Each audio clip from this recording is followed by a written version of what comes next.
సంగారెడ్డి పట్టణంలోని బృందవనం కాలనీలో గురువారం ఉదయం కాలనీలో ఆడుకుంటున్న నలుగురు పిల్లల్ని ఆటోలో వచ్చిన కొంతమంది కిడ్నాప్ చేసేందుకు ప్రయత్నం చేసినట్లు వార్తలు బయటికి వచ్చాయి.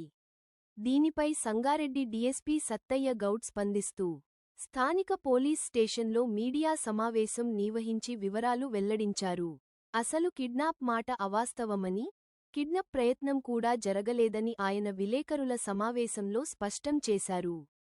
పట్టణ సీఐ రామనాయుడు ఆధ్వర్యంలో సీసీ ఫుటేజ్లను పరిశీలించిన పోలీసులు ఆటోలో ఉన్న ముగ్గురు యువకులను కూడా డీఎస్పీ సమక్షంలో స్టేషన్కు పిలిపించి పూర్తి వివరాలను తెలుసుకున్నారు.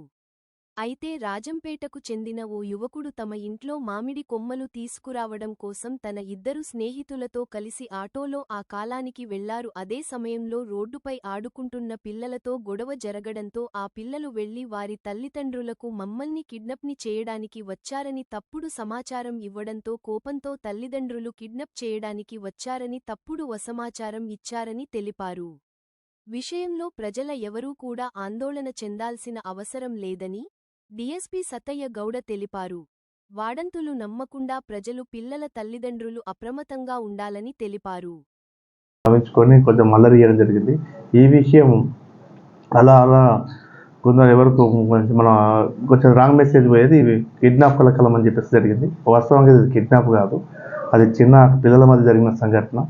ఇప్పుడు అక్కడికి వచ్చిన ఆటో ట్రేస్ అయింది, అక్కడ అందరూ వచ్చిన పర్సన్ ట్రేస్ అయింది. అందరూ కూడా లోకల్ వాళ్ళంతా పిల్లలు స్టూడెంట్సే ఉన్నారు.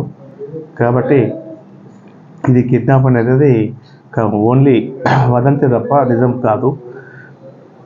ఇటు విషయం దాంట్లో అందరికి కూడా విజ్ఞప్తి, మీ తరఫున మీ ప్రెస్ తరఫున మా ప్రెస్ ద్వారా విజ్ఞప్తి ఏంటంటే, ఈ హాలిడేస్ వచ్చినప్పుడు ఉన్నప్పుడు హాలిడేస్ కానీ పండుగలు కన్నా వచ్చినప్పుడు కన్నా పిల్లలను కొంచెం మీరు వాళ్ళను ఎక్కడ ఉన్నారు ఏం కథ అనేది కొంచెం చూసుకొని వాళ్ళ పర్యవేక్షణలో ఉండి ఆడుకునేలాగా కానీ పర్యవేక్షణలో ఉండేలాగా అందుబాటులో ఉండేలాగా చూసుకోగలరు తల్లిదండ్రులకు విజ్ఞప్తి.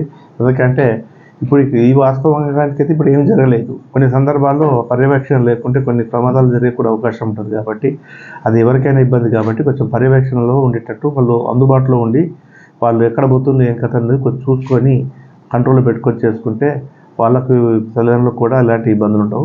చిన్న చిన్న జాగ్రత్తలు తీసుకుంటాం కానీ మనకు భవిష్యత్తులో పెద్ద ఇలాంటి సమస్యల నుంచి దూరం అవుతాము. అదేవిధంగా హాలిడేస్ ఉన్నప్పుడు కానీ చెరువుల కాడికి కుంటల కాడికి దీనికి ఇప్పుడు ఎండాకాలం వస్తుంది కాబట్టి స్విమ్మింగ్ కూడా ఆడిపోతుంటారు. అట్లాంటి వాటి విషయంలో కూడా కొంచెం జాగ్రత్తగా ఉండి వాటి మీద పర్యవేక్షణ ఉండి చూసుకోవాలని విజ్ఞప్తి.